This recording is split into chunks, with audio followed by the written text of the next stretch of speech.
Halo WhatsApp. TikTok, TikTok, TikTok, TikTok, ter. Seperti biasa, gua menyediakan satu buah konten, yaitu berupa menjawab pertanyaan teman-teman. Sebenarnya bukan menjawab ya, cuma lebih ke memberikan tanggapan dari sebuah curhatan, pertanyaan, atau saat ngobrol-ngobrol bareng teman-teman gua gitu. Baik di Instagram, WhatsApp maupun di komen-komen di YouTube gitu.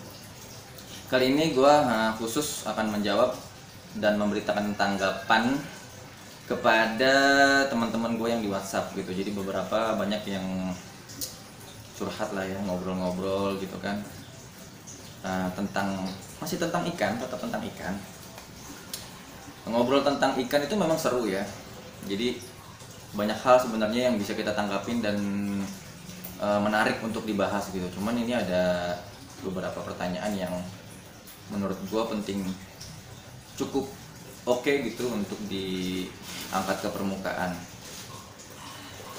Oke, lanjut aja. Kita lihat pertanyaan-pertanyaannya seperti apa. Kita persilakan kepada WhatsApp. Yuk, mulai yuk pertanyaannya yuk.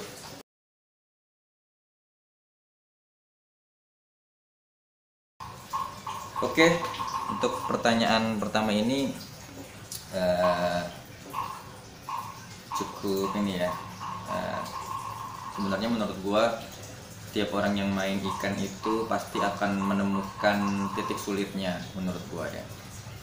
Jadi mungkin ada dimana saat kita lagi senang-senangnya, dimana kita saat lagi susah-susahnya gitu. Karena nggak mungkin menurut gua usaha itu senang terus, atau nggak mungkin usaha itu susah terus. Kenapa gue bilang nggak mungkin susah terus? Karena ada pepatah mengatakan badai pasti berlalu gitu.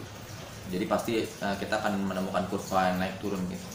Kecuali kita kerja di suatu perusahaan gitu kan. Kalau di suatu perusahaan itu kan sepertinya tiap bulannya itu udah ada kepastian gitu.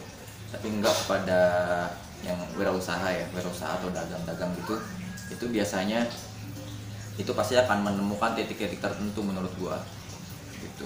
Nah, menanggapi pertanyaan dari teman gua waktu itu, jadi sebenarnya gua udah jawab ke teman gua itu. Jawabnya itu berupa cerita panjang banget sebenarnya. Tapi gua akan coba meringkas ya, meringkas. Nah, momen gua paling sulit dalam main ikan itu periode tahun kedua mungkin ya. Gua tuh sekarang tuh gua main tuh dari 2017, bulannya lupa ya, bulan sebelum Agustus mungkin ya, pokoknya sebelum Agustus. Di bulan Agustus tuh gue udah rutin main ikan, main cupang tuh di rumah teman gue waktu itu ya. Gue main tuh dari 2017 pertengahan lah katakan ya, 2017, 2018, 2019, 2020, sekarang udah tengah, berarti udah 3 tahun lebih lah gitu. Nah, periode kedua itu menurut gue tuh lagi sulit-sulitnya. Jadi periode pertama itu gue masih kerja, masih sambil kerja gue. Periode pertama, tahun pertama itu gue masih sambil kerja. Di 2018 bulan 1 Agustus, ingat gue, 1 Agustus itu gue resign dari perusahaan gue waktu itu. Bukan perusahaan gue, perusahaan orang. Gue kerja di situ, numpang di situ. Gue resign. Itu di 4-5 bulan pertama itu enak, gue akuin enak.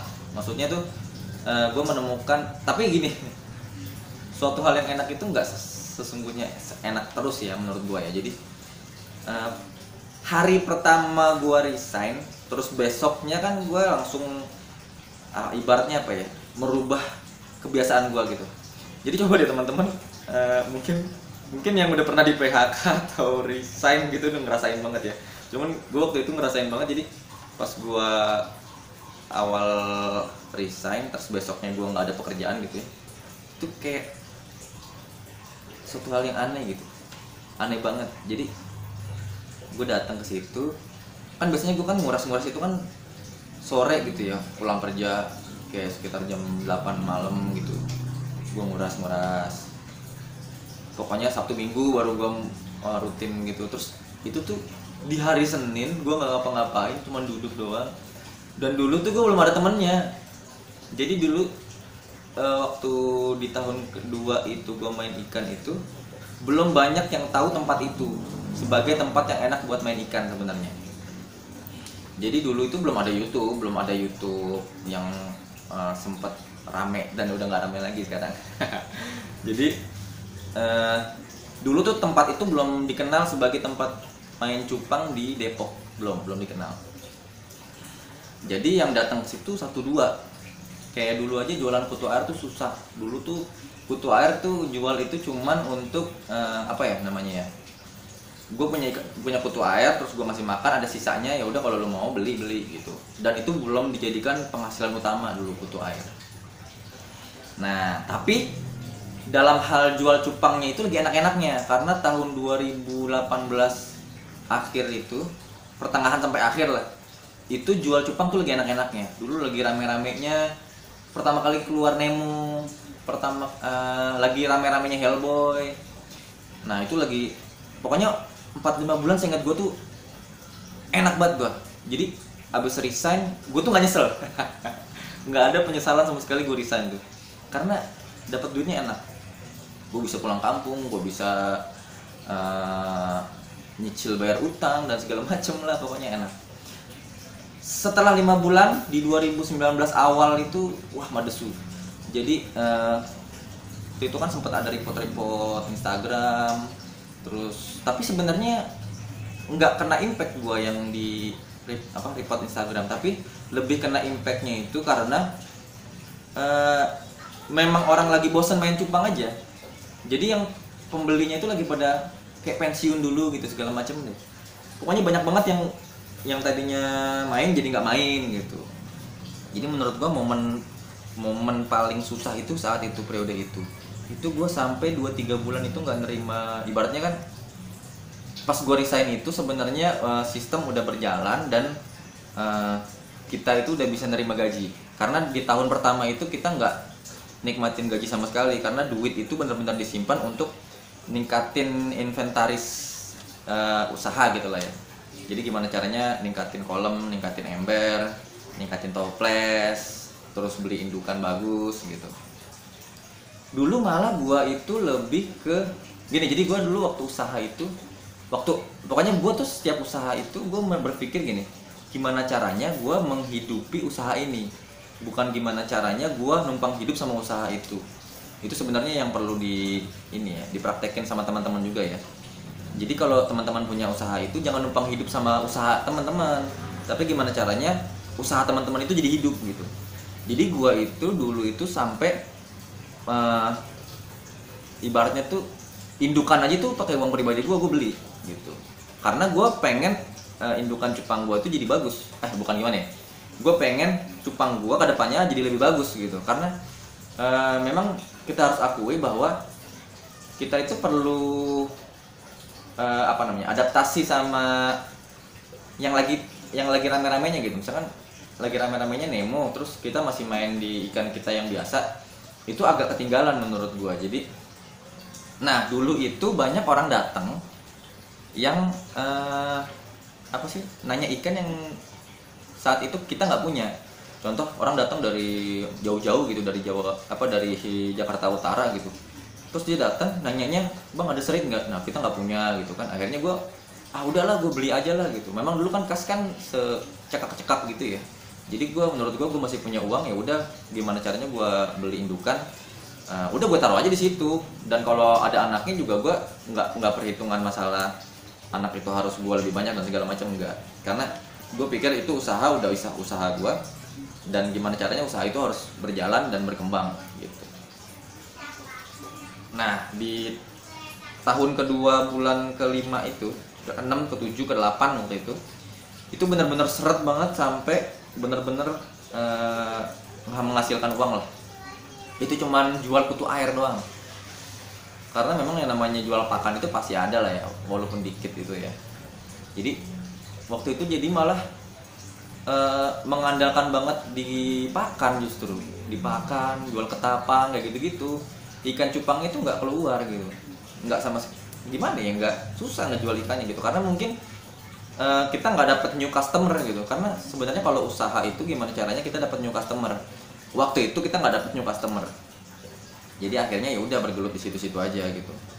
Yang akhirnya kita berpikir bahwa kita bikin YouTube aja buat tarik new customer itu, karena di YouTube itu kan yang ngelihat lebih banyak view-nya ketimbang orang yang main Instagram kan dikit, maksudnya terbatas gitu ya. Orang yang main WhatsApp mungkin masih ada yang main SMS-an, kita nggak tahu kan, atau yang main Facebook kan nggak semuanya main Facebook kayak gitu. Tapi orang di YouTube itu kan kayaknya hampir semuanya buka Google kan. Kalau buka Google kan pasti keluar YouTube juga kan gitu, kalau bukanya yang video gitu kan. Jadi menurut gua di YouTube, di Google itu menurut gua penting. Nah, jadi kalau ditanya momen paling sulit itu yaitu gua apa ya, kan kalau usaha itu waktu itu tuh belum sempet nabung ya, jadi ya gue sebagai kepala rumah tangga ya ya gimana ya, ya udah nyari-nyari yang lain aja. Kalau ada yang lain ya gue hajar juga gitu, nyari-nyari ya, karena memang gue kerjanya di ikan doang ya, gimana caranya gue mikir buat ikan, buat main di ikan gitu. Akhirnya ada beberapa lah. Nanti lanjut lagi di pertanyaan berikutnya lah ya, kalau ngomongin masalah gimana gue bisa bertahan hidup gitu. Tapi memang itu kalau ditanya momennya itu, ya itu momen saat itu ikan stuck, ibaratnya apa ya, ya di mana-mana orang lagi nggak ngomongin cupang gitu, lagi turun, lagi demand cupang lagi turun. Saat momen itu ya udah, gue mau ngapain, mau jual apa. Tapi ya waktu itu kan kita ngakalinya dengan jual pakan ya, jual pakan, jual ketapang, jual air hijau kita jual waktu itu. Oke, langsung next ke pertanyaan berikutnya. WhatsApp, ada pertanyaan apa lagi? WhatsApp.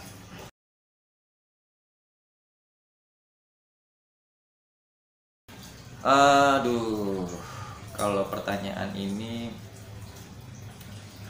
sebenarnya banyak ya, banyak pro kontra sih ya, sama lebih ke YouTube ya. Di YouTube itu banyak pro kontranya, mungkin ada juga yang sependapat sama gua, dan mungkin ada banyak juga yang nggak sependapat sama gua. Kalau gua berpikir gini, sebenarnya ini kita sama-sama berpikir lah ya, enggak ini kan cuma pendapat gua, tapi gue coba transfer pendapat gua ke teman-teman, mungkin diterima apa enggak itu terserah teman-teman ya. Jadi gua berpikir gini, katakan gua mengeluarkan statement, ini contoh ya, gua mengeluarkan statement bahwa menurut gua orang yang pamer itu adalah orang yang baru tumben, belum pernah melakukan sebelumnya gitu. Contoh misalkan gue baru tumben ciuman di depan umum gitu ya. Nah itu menurut gue, saat dia baru tumben ciuman di depan umum, maka dia akan mendokumentasikannya dan akan dipublish ke, ibaratnya ya gue pamerin di Instagram, gue pamerin di WhatsApp story gitu misalkan ya. Menurut gue itu orang pamer. Nah gue ngeluarin statement kayak gitu kan. Nah itu kan suatu statement yang umum ya menurut gue ya. Jadi gue nggak mungkin gue mendapatkan inspirasi dari melihat seseorang atau gimana gitu ya. Tapi gue tuh nggak menuju ke satu orang yang itu gitu. Jadi ibaratnya gue nggak sarkas atau gue nggak nyindir dia. Sebenarnya gue nggak nyindir dia, cuman gue melihat fenomena ini banyak. Jadi gue ditemuin di A, di tempat B, di tempat C, di tempat D, di tempat E, F, G gitu ya. Dan gue menyimpulkan hal itu aja gitu dengan sebuah statement yang umum, karena memang lagi banyak-banyaknya terjadi gitu. Nah sebenarnya nggak semua orang berani mengeluarkan keresahan itu gitu kan. Malah ada yang kayak jangan dikeluarin karena ini dia banget gitu. Nah yang salah siapa? Apakah menurut gue ya, apakah gue salah saat gue mengeluarkan sebuah statement yang umum tapi yang tidak mau dicetuskan oleh orang lain gitu. Tapi itu menjadi sebuah apa ya, kayak kok tiba-tiba malah ada beberapa segelintir orang yang marah atau tersinggung dalam tanda kutip ya. Jadi menurut gua saat dia marah, saat dia tersinggung, contoh ya, misalkan ada si B gitu ngelihat status gue seperti itu, statement gue seperti itu, terus si B marah-marah gitu, kok menurut gue, misalkan dia ngasih inilah, ngasih argumen, menurut gue enggak ini enggak, yang ngeluarin argumen yang terbalik lah. Nah, kalau dia marah, menurut gue itu sebenarnya dia tuh yang salah, karena dia merasa bahwa dia seperti apa yang gue omongin. Iya dong. Karena kalau dia nggak seperti apa yang gue omongin, dia nggak perlu marah lah. Karena sebenarnya kalau memang ditelaah lebih jauh gitu, orang pamer itu kan banyak hal, nggak cuman karena dia belum pernah, tapi bisa jadi memang karakternya dia memang suka pamer, atau gimana ya, ya gitu ya, emang dia pengen nonjolin sesuatu, atau dia caper atau apa, kan banyak hal gitu kan. Cuman ya akhirnya segelintir orang ini karena merasa dia banget gitu kan, dia jadi marah gitu. Jadi menurut gua saat teman gua nanyain, kok kenapa sih lu bikin konten kok nyinggung mulu gitu, nah gua nggak nyinggung, gua mengeluarkan yang biasa terjadi di antara kita gitu, cuman nggak pernah dibahas gitu. Nah makanya, nah ada juga sebagian teman gue yang bilang, jangan gitu dong, lu kayak apa sih, ibaratnya iri, ada yang bilang macem-macem lah ya. Tapi menurut gue gini, sama kayak supir angkot suka ngetem di pinggir jalan, ya kan? Terus saat kita omelin, sebenarnya kita nggak ngomelin nih, kayak bilang gini, cuk, lu ngapain ngetem di pinggir jalan, bikin macet gitu kan? Dia itu lebih marah daripada lu. Kenapa? Karena dia bilang, dia selalu beralasan bahwa gue nyari rezeki, gue lagi nyari rezeki, kenapa lo omel-omelin gitu. Makanya menurut gue di tempat kita ini itu, kalau orang nyari rezeki itu nggak bisa disonggel ya, karena kalau disonggel ya yang nyonggel yang salah gitu. Jadi orang nyari rezeki itu nggak ada salahnya, karena saat dia melakukan kesalahan, dia anggap itu adalah sebuah hal yang mencari rezeki. Nggak ngerti gue, pokoknya begitulah ya. Jadi kalau gue bilang, kalau memang teman-teman menganggap konten gue menyinggung dan gue salah, ya nggak ada yang perlu gue minta maaf juga gitu, menurut gue ya. Jadi menurut gue seperti itu ya. Langsung ke pertanyaan berikutnya aja, aku udah bingung. WhatsApp, apalagi pertanyaannya WhatsApp.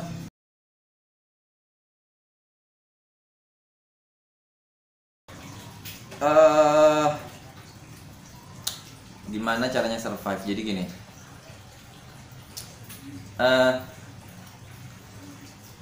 pertanyaan ini ada dua makna ya. Jadi gimana caranya survive dan gimana caranya saat gua lagi jatuh bisa ngebalikin keadaan menjadi naik gitu. Cuman kalau sekarang gua itu di posisi ini, gua habis jatuh nih, set.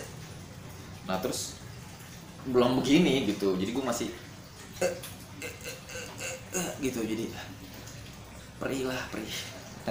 Cuman gini, gua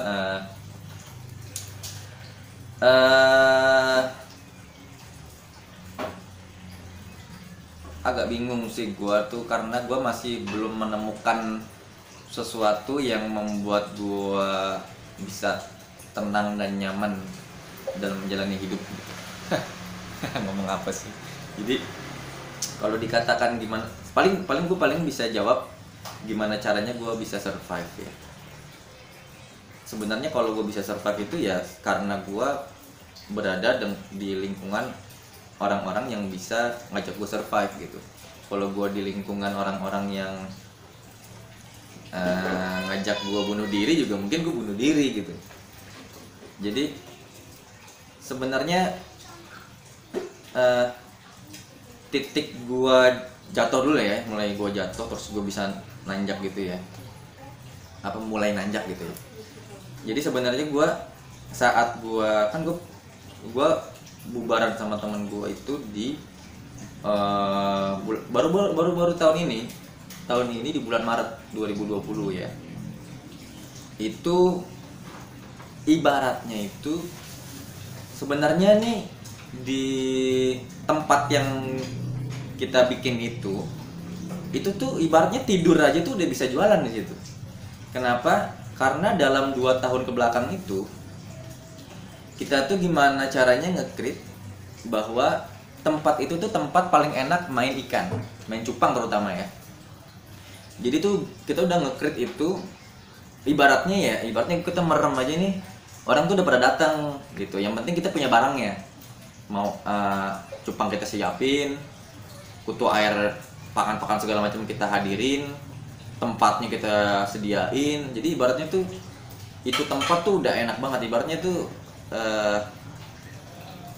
ya gue sambil gini mencang-mencang kaki juga pasti ada yang beli, intinya kayak gitu ya. Mungkin seuzonnya ya, karena memang udah enak ya, gue udah nggak dibutuhkan di situ kan. Ya udah akhirnya gue sendiri, dan itu menurut gue pusing nggak sih? Kalau gue sih pusing banget waktu itu ya. Mungkin teman-teman kalau ngalamin itu titik mumet lah ya, pala tuh mumet ya, karena itu benar-benar gue tuh nggak punya apa-apa, cuman punya pendamping aja ya. Jadi saat seperti itu di bulan Maret, tanggalnya nih gue masih ingat, 14-15an saat gue pindah ke rumah ini nih.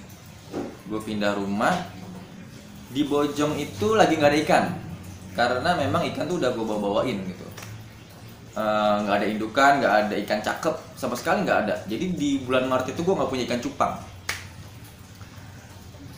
Otomatis gue berpikir keras dong. Ngebul pala men. Duit lagi kecekang ya kan. Udah mau masuk PSBB ya kan. Covid lagi banyak ya kan, nggak bisa keluar rumah. Ibaratnya kalau mau kerja apa lagi gitu gue. Terus udah gitu gue nggak punya amunisi ikan. Akhirnya gue duit yang ada itu gue beliin indukan. Pokoknya gue punya duit berapa gitu, gue beliin indukan. Terutama gue kebetulan gue memang main ikan lain. Jadi sebelum gue pecah itu, gue sebenarnya udah punya ikan lain, yaitu main cana gue waktu itu. Dan kebetulan banget gue tuh udah kenal sama orang-orang yang kayak misalkan gue mau beli cana kemana yang harganya bisa gue jual lagi dan segala macam tuh gue kenal orang-orangnya gitu. Beruntungnya itu gue seperti itu gitu. Jadi saat gue kelar kayak gitu, ya udah gue beli ikan import aja, ikan-ikanan imporan gitu ya, ikan-ikan dari luar gitu gue beli. Terus gue keep aja gitu. Selama sebulan itu gue deg-degan, bener-bener deg-degan gitu. Waktu itu gue masih jual pakan. Gue masih karena gue waktu itu pernah nyari kutu air juga, jadi gue tahu spot-spot kutu air di mana gue bisa nyari gitu. Ya udah gue nyari kutu air, dan gue masih jualin tuh. Gue waktu itu masih jualin. Gue jualin kutu air. Terus gue mikir keras gimana caranya ngultur kutu air sendiri. Karena gimana caranya gue harus masih makan ikan gue, nggak perlu mikir lagi gitu. Gue mikir pokoknya itulah, gue nyari cara terus gue. Nah, yang gue dagangin itu waktu itu ikan cana. Kebetulan pas gue beli indukan, jadi gue beli indukan cana juga waktu itu. Pas gue beli indukan cana waktu itu spare full crack, itu nelor pak, nelornya itu bener-bener banyak waktu itu, sampai 300 ekor. Jadi di pertengahan bulan itu nelor. Berjalan waktu, gue bertahan dengan jual ikan imporan tadi itu ya. Jadi waktu itu gue punya berapa juta sisaan gue gitu ya. Itu gue beliin indukan sepasang sama ikan yang mau gue jual. Udah gue main begitu aja, gue puterin begitu aja. Alhamdulillah tuh di akhir bulan gue masih bisa bayar kontrakan, bisa ya apalah gitu. Dan di bulan kedua gue nyayur karena gue tadi yang indukan tadi tuh kawin dan nelor gitu. Itu gue beruntung banget tuh. Dan di tahun itu lagi rame-ramenya Cana, itu gue beruntung banget. Makanya akhirnya gue naik lagi tuh keuangan lah ya, keuangan. Sebenarnya bukan naik sih, jadi gue tuh waktu itu kalau punya keuangan itu gue langsung beliin inventaris, kayak gue bangun atap yang itu tuh yang buat nutupin ember gitu kan. Terus gue buka kolam lagi. Jadi gitu, gue beli akuarium, gue nambah akuarium karena gue buat naruh ikan kan. Itu gue bertahan di situ, gue bertahan di Cana tuh. Tek gitu. Ya bulan berikutnya gue puterin begitu. Pokoknya gimana caranya gue nambahin indukan lagi. Begitu juga dengan cupang. Jadi cupang itu gue tetap main. Jadi gue nggak jualan cupang itu dari bulan Maret, April, Mei. Karena gue baru nelorin tuh bulan Maret. Pas bulan Mei gue udah punya ikan cakep-cakep. Jadi ikan gue udah cakep-cakep tuh bulan Mei. Nah di bulan Mei Juni itu gue udah enak lagi karena cupang gue udah banyak, gue udah bisa ngejualin lagi, gue ngejual partai, gue ngejual satuan. Dan gue punya beruntungnya karena gue megang sendiri gitu ya, gue jadi tahu teknik gimana caranya gue jualan tapi nggak perlu capek, gue hanya capek di awal doang. Nah itu mungkin nanti di episode lain gue akan ceritakan gimana caranya teman-teman itu sebenarnya jualan tuh nggak perlu, menurut gue ya, karena kalau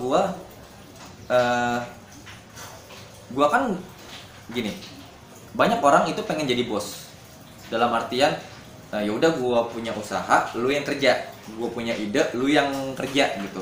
Jadi semua orang tuh pengen jadi mandor. Kita cuman punya pikiran dan dia yang kerja gitu. Tapi mungkin baik ya, maksudnya tujuannya baik ya, menciptakan lapangan pekerjaan dan segala macamnya.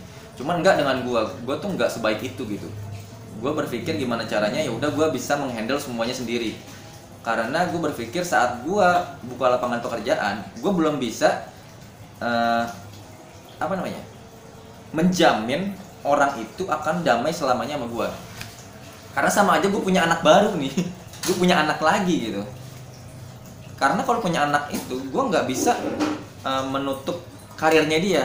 Karena saat contoh gue bilang oke, lu jadi tukang kuras gue membatasi dia akan menjadi tukang kuras gue doang. Emang dia dapat gaji, jadi misalkan tiap bulan dapat gaji 500.000 gitu, atau 1 juta lah, atau katakan 3 juta gue kasih gaji. Tapi gue akan membatasi dia. Katakan dia lulus sekolah lah ya, lulus sekolah SMA gitu, tapatannya SMA. Saat gue ngasih dia enak gitu, oke 3 juta tiap bulan gue kasih lu, dia akan stop otaknya dia untuk bekerja. Dia akan stop menciptakan ide-ide untuk membuka sesuatu. Dia akan stop mengeluarkan apa yang dia punyain, apa bakat yang dia punya. Akhirnya dia akan jadi tukang kuras doang seumur hidupnya. Jadi menurut gue nggak bisa kayak gitu. Walaupun tujuannya mulia dan baik ya, menggaji orang, membuka lapangan pekerjaan orang, tapi gue membatasi karir dia. Karena menurut gue setiap orang itu harus berdikari. Gimana caranya tiap orang itu bisa menghidupi dirinya sendiri gitu. Jadi ya walaupun misalkan dia kerja di perusahaan orang lain, kan di perusahaan itu kan malah dia bikin jenjang karir. Jadi dia masuk jadi kronco, terus jadi supervisor, jadi manajer gitu kan enak gitu ya. Tapi gue belum bisa buka usaha yang membuat dia naikin karir gitu, belum bisa gue. Jadi selama gue masih bisa handle sendiri, gue handle sendiri dulu aja. Gue merasa seperti itu. Ya jadi gue punya strategi gimana caranya gue jualan nggak capek. Karena semuanya gue udah capek, gue udah murah sendiri, udah nyari makan sendiri, gue kultur sendiri dan segala macamnya sendiri. Memang ada yang temenin gue sih, orang tua gue, saudara gue kan nemenin gue dalam kayak bantuin ngasih makan, bantuin nguras gitu. Cuman dia nggak gue anggap sebagai karyawan gue, tapi gue anggap mereka itu support gue dalam usaha gue gitu. Dan mungkin nanti gue akan megang semuanya sendiri gitu, sampai gue mampu membuat perusahaan yang memberikan jenjang karir gitu. Menurut gue gitu, karena gue nggak mau membatasi orang hanya jadi tukang kuras, hanya jadi tukang cari pakan gitu. Kesian gitu, karena dia sekolah tinggi-tinggi masa hanya untuk nguras toples gitu. Jadi menurut gue enggak. Jadi gue survive seperti itu ya. Jadi dulu gue sempat berpikir apa ya, survive di pakan ya. Gue sempat berpikir gimana caranya, ya udah gue jualan, kayak gue kultur kutu air terus gue jual sendiri gitu, atau gue nyerap kutu air terus gue jualin gitu. Cuman ada sedikit keresahan saat gue jual pakan atau gue jual ketapang katakan ya, karena ingat nggak dulu cerita seorang anak muda nemuin apel di sungai, terus dia nyari siapa pemilik apel itu, yang akhirnya dinikahin si perempuan yang punya pohon apel itu, ya kan, ingat kan ya. Jadi menurut gue seperti itu. Jadi walaupun semua di alam ini adalah milik Tuhan gitu ya, tapi saat kita nyerok di koyaan orang, itu pasti punya orang, bukan punya kita kan. Nah gitu. Jadi selama gue belum bisa kultur kutu air banyak dan bisa gue jualin, menurut gue lebih baik belum berani untuk jual pakan dulu. Makanya gue mohon maaf ke teman-teman yang nanyain, Bang Bedul ada pakan nggak? Gue masih minta sama orang juga gitu. Masa gue minta terus gue jualin gitu? Kayak gitu sih. Mengenai hal itu juga, gue tuh dulu punya temen, emang agak bangke nih bocah nih. Jadi ini sebenarnya ini true story dan buat pelajaran aja ya. Menurut gue yang namanya usaha itu memang nyari keberkahan. Yang namanya kerja itu nyari keberkahan, karena memang kita difitrahkan untuk kerja ya, dan untuk usaha. Nah dulu ada temen gua pernah cerita, dia itu pernah kerja punya usaha itu jualan cover ban. Cover ban tau kan, jadi mobil itu kan kayak mobil Jeep itu kan belakangnya ada bannya tuh. Nah itu dia bikin sarung bannya, cover ban gitu namanya, cover ban. Terus di cover ban itu dia kayak apa, editing picture gitu loh, kayak gambar Spider-Man, gambar Iron Man gitu, itu ditempel di iniannya dia. Jadi itu sesuai request, misalkan customernya mau seperti apa, nanti ditempelin kayak gitu. Misalkan muka gue nih, gue punya mobil terus gue mau bikin cover ban ke dia, gambarnya muka gue, nah itu ntar gambar muka gue ada di cover ban itu.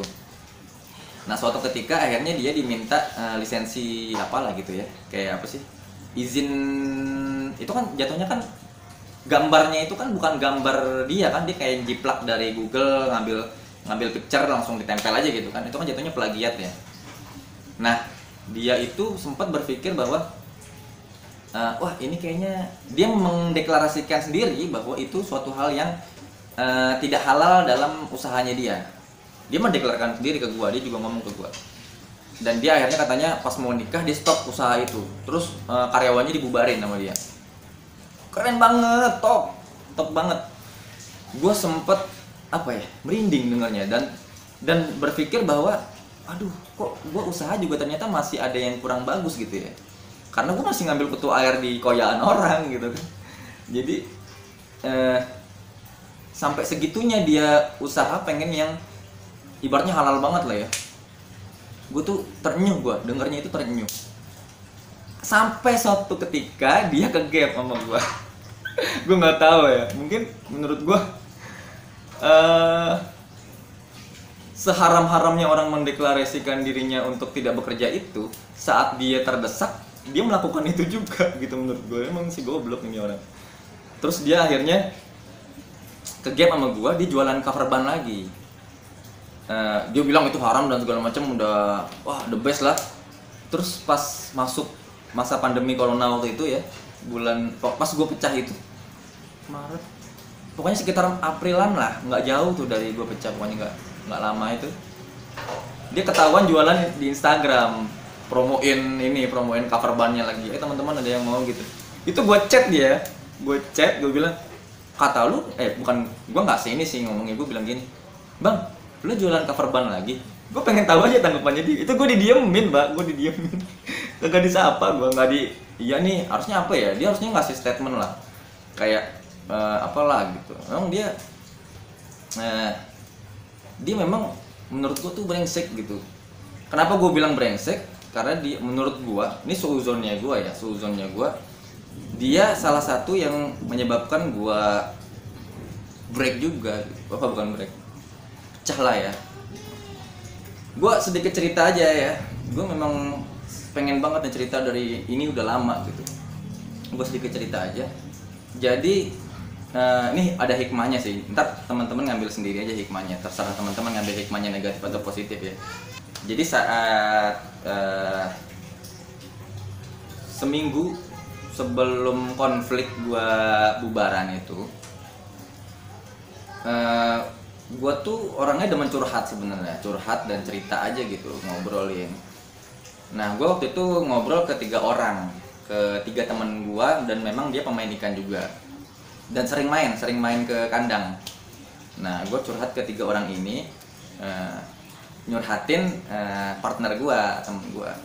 Sebenarnya gini, yang namanya temen main bareng gitu loh ya, itu semanis-manisnya itu pasti ada rasa getirnya juga, ada rasa pahitnya juga. Nah, kadang-kadang itu perlu diceritain ke teman yang lain agar teman yang lain itu ngasih pandangan yang baik kepada kita, dan kepahitan itu tuh hilang gitu. Jadi kita jalan bareng lagi gitu. Tapi ternyata enggak terjadi pada saat itu. Jadi gue cerita tentang pahit-pahitnya gue sama partner gue ini. Yang namanya cerita kan ya apa adanya gue ngomongin tentang kegelisahan gue, keresahan gue, dan kekocak-kocakan pada saat itu gitu ya. Gue nggak tahu, ini seuzonnya gue karena gue melihat udah di belakang ini sebenarnya.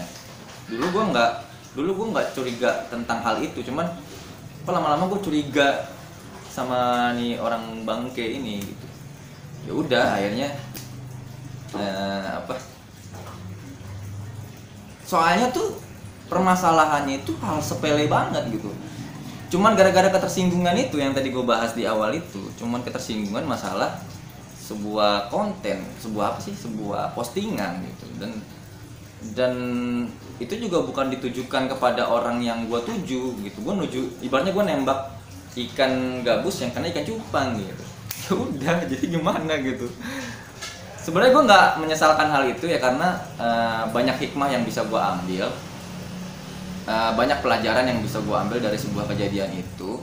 Jadi gue bisa menilai nih, oh ternyata gue nggak bisa melakukan hal ini lagi, atau kayak gitu kan. Berarti kan gue nggak mungkin gue cerita tentang kegelisahan gue ke temen gue yang lain, karena mungkin sebenarnya temen gue yang lain itu juga mencari mencari keuntungan, oportunis juga mungkin dia orangnya oportunis gitu. Jadi saat dia ngelihat ada peluang, sikat gitu. Harusnya kan nggak seperti itu loh ya. Kalau orang yang ideal itu kan gimana caranya dia menghilangkan kepahitan gua gitu. Jadi saat gua merasa pahit sama si A gitu, harusnya dia gimana caranya ngomongin karena kan gini, saat gua pahit gua nggak mungkin ngomong ke si A gitu tentang kepahitan gua gitu. Gak mungkin dong, karena gimana ya, susah dijelaskan gitu ya. Gue perlu ada curhatan juga, jadi ada feedback. Gimana, misalnya gini, gue lagi suka sama cewek A gitu, gak mungkin gue tiba-tiba langsung gue suka sama lu gini-gini, gue curhat sama dia. Gak mungkin kan, pasti gue curhatnya sama yang si B dong. Dan gimana caranya si B memberikan hal-hal yang baik, jangan apa segala macem, atau dia ngomongin juga ke si cewek A itu biar supaya gimana caranya si A itu jadi suka sama gua, kayak gitu kan. Itu kan sebenarnya teman yang baik gitu. Ini enggak, malah ditikung gua, diambil cewek A-nya. Ibaratnya kayak gitu. Jadi ya itulah gimana ceritanya gua bisa survive di ikan itu. Ya sebenarnya ada teknik tersendiri, dan itu biasanya datang saat mendesak gitu. Dan balik lagi, rezeki itu semuanya gift menurut gua. Jadi gua masih bersikukuh bahwa yang namanya rezeki itu adalah pemberian. Jadi sekeras apapun kita bekerja, kalau kita nggak diberi, kita nggak akan dapat gitu. Menurut gua kayak gitu. Dan tetap sesuai pendirian gua bahwa apa yang gua ucapkan satu kali itu akan gua omongin terus. Gua tuh orangnya konsisten. Jadi kalau gua bilang gua nggak suka sama si A, gua akan bilang nggak suka terus sama si A. Berdasarkan karakter atau berdasarkan pola pikir ya. Gue nggak suka sama orang itu bukan karena gue nggak suka, ya udah gue nggak suka aja gitu, enggak. Tapi pola pikirnya dia nggak sama, ya udah, walaupun kita tetap berteman, pokoknya gue nggak suka pola pikir lu gitu doang sebenarnya. misalkan gue nggak suka orang mandi di pinggir kali gitu, ya udah gue tetap nggak suka orang pinggir kali gitu, tapi lu tetap teman gue, ibaratnya gitu. Jadi gue tuh orangnya tetap konsisten. Kalau gue bilang gue nggak mau collab dengan orang yang seperti apa gitu, ya udah gue nggak akan collab dengan orang yang seperti itu. Tapi gue sama dia nggak ada masalah dan apa-apa gitu, ibaratnya seperti itu. Jadi gue bisa survive ya dengan cara gue sebenarnya. Ya tadi gue ada cerita-cerita sampiran itu menggambarkan dari gimana caranya gue survive. Gue jual ikan, gue ya muterin apa yang ada. Sebenarnya itu lebih ke arah terdesak ya. Sebenarnya kayak gitu. Oke, mungkin ada apa lagi? Kalau nggak ada mungkin bisa diselesaikan WhatsApp. Ada pertanyaan apa lagi WhatsApp?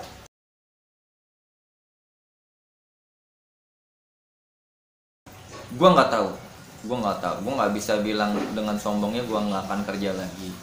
Gue nggak tahu, tapi gue berusaha keras gimana caranya gue bisa memajukan usaha gue, dan gue akan berusaha. Dan gue bukan orang idealis yang misalkan gue mentok di ikan udah gue di ikan aja gitu, enggak. Mungkin kalau gue udah mentok buyar gitu ya mungkin gue akan main yang lain juga, mungkin bisa main cabai-cabean. Kita nggak tahu. Pokoknya masa depan seperti apa gue sebenarnya nggak tahu, nggak punya gambaran gue. Tapi planning itu berjalan seiring waktu. Kalau gue tuh gue bukan tipikal orang yang planning dari awal seperti ini dan segala macam. Nggak, gue follow the river ya, dari pokoknya gue ngikutin way-nya aja, kayak gimana jalannya aja seperti apa gitu. Tetap ada planning, cuman kalau dibilang lu bakal kerja lagi apa enggak, gue nggak tahu. Mungkin saat gue mati kutu gue mungkin bisa kerja lagi kalau ada yang ngajak. Atau gue akan tetap seperti ini, atau mungkin gue udah nggak hidup gitu kan, kita nggak tahu. Jadi kalau ditanya akan balik kerja lagi apa enggak, gue nggak tahu ya.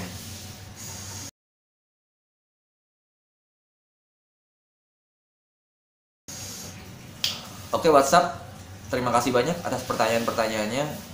Untuk teman-teman yang masih mau ngobrol dan mau tanya-tanya, teman-teman bisa datang ke Instagram, teman-teman bisa datang ke WhatsApp saya, semuanya tuh terbuka secara umum ya kan. Teman-teman bisa kalau datang bisa datang ke rumah ya kan, gue sebenarnya buka klinik. Yoi, klinik enggak tuh. Sebenarnya banyak banget tuh teman-teman gue yang nanya tentang ngerawat ikan dan segala macam, padahal gue bukan dokter hewan, apalagi dokter ikan gitu, nggak, bukan gue. Cuman kalau ditanya tentang pengalaman, mungkin gue udah beberapa kali ngalamin ngerawat ikan ya. Jadi teman-teman boleh kalau mau nanya-nanya tentang ikan, gue sangat bersyukur bisa bermanfaat di dunia ini. Nggak melulu tentang uang ya, kalau menurut gue tuh nggak melulu tentang uang.